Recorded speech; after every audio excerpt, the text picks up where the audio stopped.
guys, welcome. How are you today?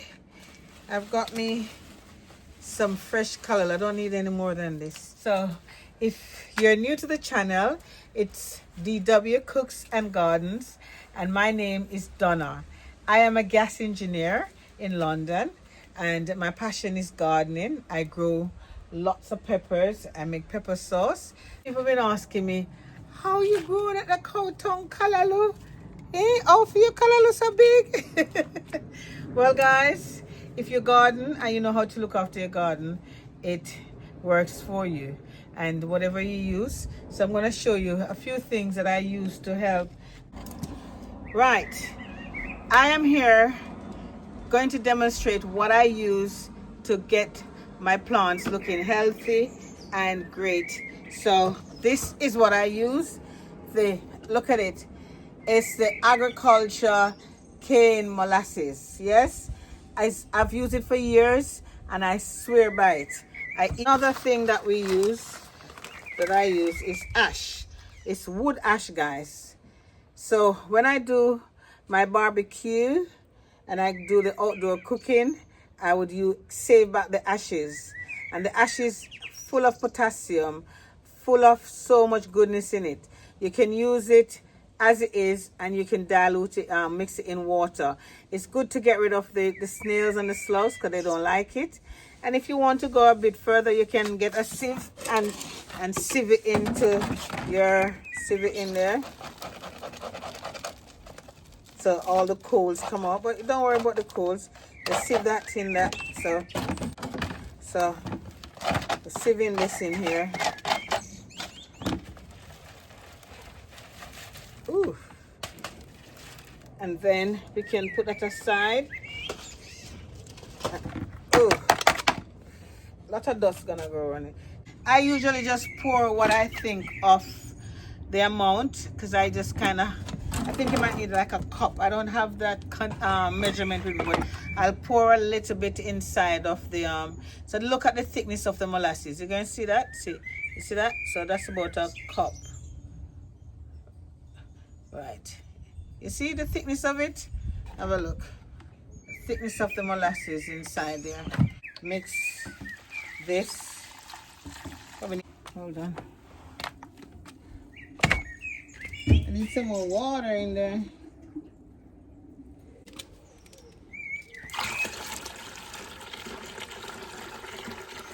So right, pour that in.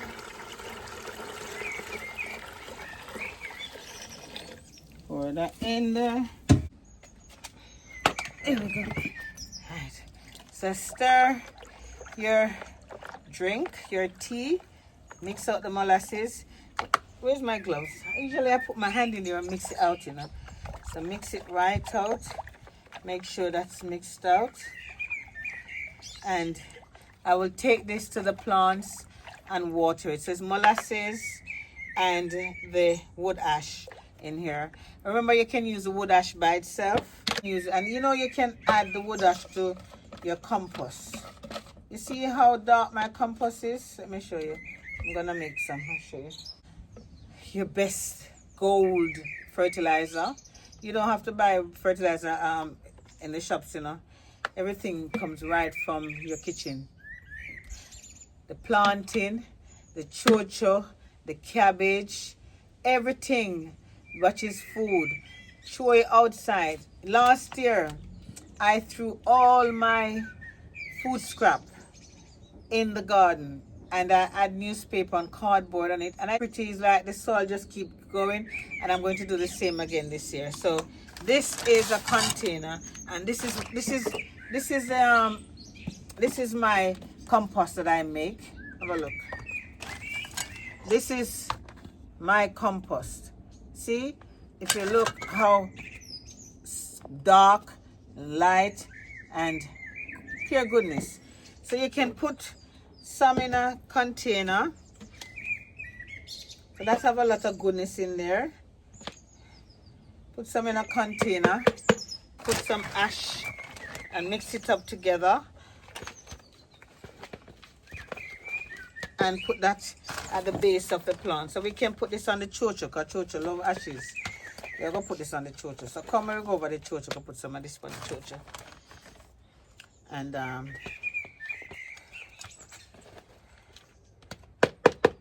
right. In here is the chocho walk. But look, you see there's a zinnia. There's a zinnia in my face. But yeah, so this is the ash and the compost that I have made. The natural compost from my own garden. I'm going to put some at the root of the chocho. Chocho love ashes. They love rice water. So when you wash your rice, just bring it out here and throw it on the chocho. You get whole heap of chocho. This is the perfect fertilizer that will create a thriving and beautiful garden of your own. The importance of using the molasses, the ash, and the rainwater creates nitrogen, phosphorus, and potassium in the plant growth. It is organic. It will also cater to your gardening needs, and all you need is the molasses, water, and the wood ash. That's all you need. So let us demonstrate fully. So I would take a scoop of the wood ash and I would add it to the water. There might be some debris in it because I have not sieved it.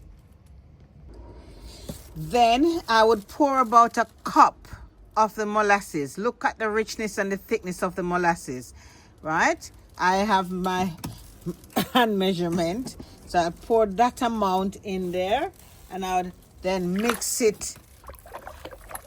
this together. As I said, if you have fish blood and bone, you could put some in there.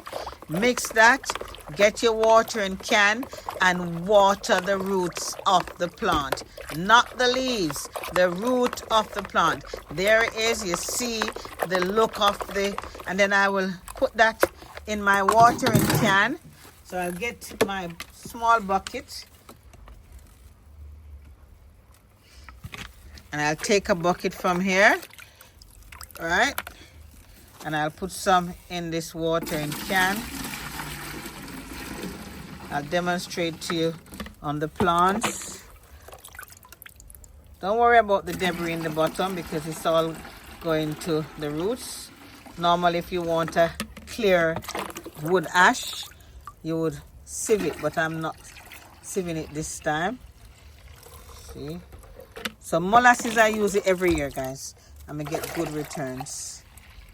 Right, so let me show you now where I'm going to put them on the plants. So if they're in the container, you just go around and water your peppers. Put some in there. Put some in this one. You go around, especially the one in the raised bed. I would just go down on the roots, not on the leaves.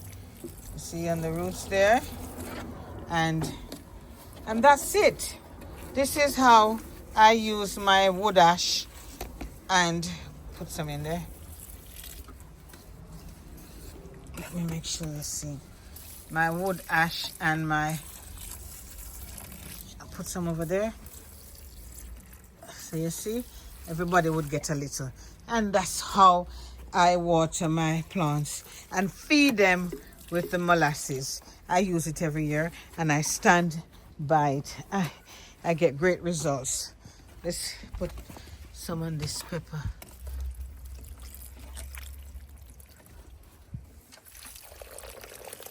Some on this one. That's it, guys.